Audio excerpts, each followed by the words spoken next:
Hello, hello, hello! Bienvenue dans cette vidéo aujourd'hui. Je vais vous parler un petit peu. D'abord pour ceux qui ne me connaissent pas, parce qu'il y a de nouveaux abonnés ici. Bienvenue, c'est Bibi Ivoirienne ici. Je partage beaucoup de vidéos avec vous sur les États-Unis, mais pas que ça. Je fais également des vidéos de cuisine, des vlogs, un peu de maquillage, quelquefois en passant. Bon, c'est pour vous dire en fait que ma chaîne, il y a beaucoup d'atouts en fait. C'est pas que les vidéos sur les USA. Même si ces derniers temps-là, vous pouvez voir que c'est ça. Parce qu'il y a la télé-loterie et tout ça. Donc, bref, on part dans le sujet.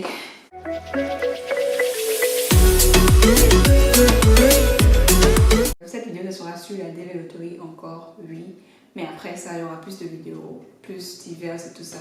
Mais aujourd'hui, c'est la dernière étape pour la télé-loterie parce que le site sera fermé ce mardi 5 novembre 2019 à midi GMT-5. Donc, c'est midi l'heure des USA, mais GMT-5. Donc, si vous êtes à Abidjan, ça sera à GMT-5. Donc, s'il est 17h chez vous, GMT-5, c'est l'heure de midi d'ici. Donc, s'il est 8h chez vous, que vous vous demandez où est-ce que le site est déjà fermé ou c'est encore ouvert. Donc, s'il est 8h à Abidjan, ça veut dire qu'il est encore 3h du matin ici, c'est que le site est toujours ouvert. Vous pouvez toujours jouer. Mais à partir de 17h, heure d'Abidjan, le site sera fermé parce que ça sera midi ici, GMT. Donc, dans cette vidéo, aujourd'hui, je vais vous parler un petit peu des différentes questions. Je vais répondre aux différentes questions concernant la télé-loterie et tout ça. Plus les questions sur le site officiel parce qu'en fait, ils ont une liste de questions que la plupart des gens se posent. Et puis, je suis allée sur le site, j'ai regardé les questions et tout ça. Et dans la liste des questions, c'est quelques questions que beaucoup d'entre vous me posent tout le temps. Donc, je me suis dit, bah, tiens, pourquoi pas faire une vidéo pour répondre à cette question ou à ces questions, comme ça tout le monde sera content, n'est-ce pas? Donc, sans plus tarder, n'hésitez pas à liker et puis, let's go! Je pense que j'ai 10 questions ici. 10 questions ou plus, on verra bien. On va commencer avec la première question qui est combien de visas DV Loterie 2021 iront aux autochtones de chaque région et pays éligible. Donc ça, c'est une question que beaucoup d'entre vous me posent également. Vous voulez savoir quel pays aura plus de gens qui seront sélectionnés comparé aux autres pays et tout ça. La réponse, c'est que les services de citoyenneté et d'immigration des États-Unis, USCIS, USCIS, détermine en fait les limites régionales pour la DV pour chaque année selon une formule spécifiée à la section 203, entre parenthèses, C de la loi sur l'immigration et la nationalité, entre parenthèses INA, donc immigration et nationalité INA.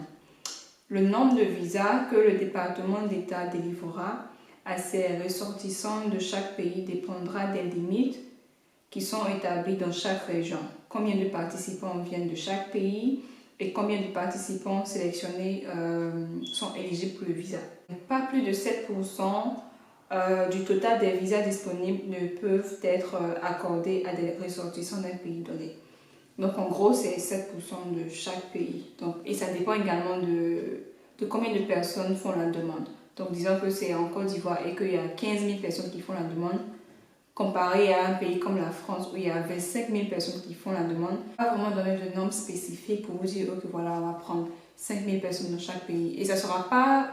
Et s'ils faisaient ça, en fait, ça n'aurait pas été faire juste parce que ils ne peuvent pas vous dire qu'on va prendre 5 000 personnes dans chaque pays alors qu'il y a des pays qui sont petits et comparé à d'autres pays, en fait. Disons un pays comme le Bénin comparé à un pays comme l'Afrique du Sud. Vous voyez, c'est pas la même population. Donc, si on vous dit 5 000 personnes dans chaque pays, c'est pas normal, c'est pas juste. Donc, c'est pour ça, en fait, ils ont préféré ne pas donner de chiffres. Ils ont dit, voilà, c'est nous qui décidons combien de personnes on va sélectionner. Bon, ils ont parlé de 7%, mais ça, on verra bien. Donc, voilà un petit peu ça. Pour ceux qui se posent la question, combien de personnes seront sélectionnées, tout ça. Voilà la réponse. La deuxième question, y a-t-il un âge minimum pour postuler au programme TV Loterie? Et la réponse, elle est claire. Il n'y a pas d'âge minimum pour postuler, mais l'exigence d'un diplôme d'études secondaires ou d'une expérience de travail pour chaque demandeur principal au moment de la demande entraînera l'exclusion de la plupart des personnes âgées de moins de 18 ans. Donc, en gros, ils disent qu'il faut avoir le minimum like a high school degree, c'est-à-dire qu'il faut avoir le minimum du bac, ou si tu n'as pas le bac, il faut avoir une expérience professionnelle. Mais la plupart des gens, ceux qui ont moins de 18 ans, n'ont pas d'expérience professionnelle. Il y a quelques-uns qui ont le high school diploma et qui ont le bac et tout ça, mais en général, ils n'ont pas ça. Donc c'est pour ça que ça va vous disqualifier si vous avez moins de 18 ans. La plupart du temps, ceux qui ont moins de 18 ans, vos parents peuvent jouer pour vous parce que c'est à partir de 21 ans que vos parents ne peuvent plus vous prendre en compte pour la DV loterie. Donc si vous avez moins de 21 ans, vos parents peuvent jouer pour vous. Troisième question, je suis aux États-Unis. Puis-je participer au programme de DV loterie? La réponse est claire. Hein? Oui, et le participant peut postuler aux États-Unis ou dans un autre pays. Le participant peut soumettre une inscription de n'importe quel endroit. Donc, c'est-à-dire que du moment où ton pays il est éligible, qualifié pour la loterie, tu peux jouer. Même si tu es aux États-Unis, je ne sais pas où, tu peux jouer. Tu ne dois pas forcément être dans le pays où tu es né pour pouvoir jouer. Donc, disons que tu es né en Côte d'Ivoire, mais que tu habites aux États-Unis. La Côte d'Ivoire est qualifiée, est éligible pour la DV loterie, mais tu ne vis pas en Côte d'Ivoire, mais tu peux toujours jouer à la loterie. Question numéro 4. Puis-je participer une fois pendant la période d'inscription? La réponse est oui, la loi n'autorise qu'une seule inscription par personne pendant chaque période d'inscription. Le département d'État utilise une technologie sophistiquée pour détecter plusieurs entrées. Les personnes ayant plus d'une inscription seront disqualifiées. Donc, ils disent qu'ils ont un programme pour savoir si vous avez joué plus d'une fois. Donc, s'ils regardent dans le programme et qu'on voit votre nom, votre date de naissance qui apparaît plusieurs fois, automatiquement, ça vous disqualifie. Donc, on vous dit jouer une seule fois. Une seule fois. Si vous voulez être qualifié, jouez une seule fois. Si vous jouez plus d'une fois, c'est ciao ciao pour vous. Numéro 5. Pourquoi ai-je besoin d'un passeport pour accéder au programme DV? Et ça, c'est une question que beaucoup d'entre vous me posent. Et la réponse est exiger un passeport valide et non expiré ajoute une sécurité supplémentaire au processus DV loterie et protège votre entrée. La règle ne s'applique pas aux enfants ou aux conjoints du principal entrant. Vous savez ça déjà. Je vous ai déjà dit que si vous jouez, que vous êtes marié, vous avez des enfants, ce n'est que vous seuls qui avez besoin d'un passeport. Et donc on vous dit que le passeport, ça permet de protéger ou en quelque sorte de valider votre formulaire. Et voilà pourquoi vous avez besoin d'un passeport. Et les exceptions, c'est ceux qui habitent dans des pays communistes, les pays où ils n'ont pas le droit d'avoir un passeport, où le gouvernement contrôle tout, où rien n'est possible sans l'accord de l'État. C'est dans ce cas-là où il y a des exceptions où vous pouvez jouer sans passeport. Mais dans le cas contraire, vous avez besoin d'un passeport.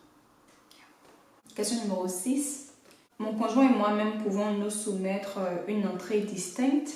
La réponse est oui. Chaque conjoint peut soumettre une entrée si chacun remplit les conditions d'éligibilité. Si l'un des conjoints est sélectionné, l'autre a le droit de présenter une demande en tant que personne à charge dérivée.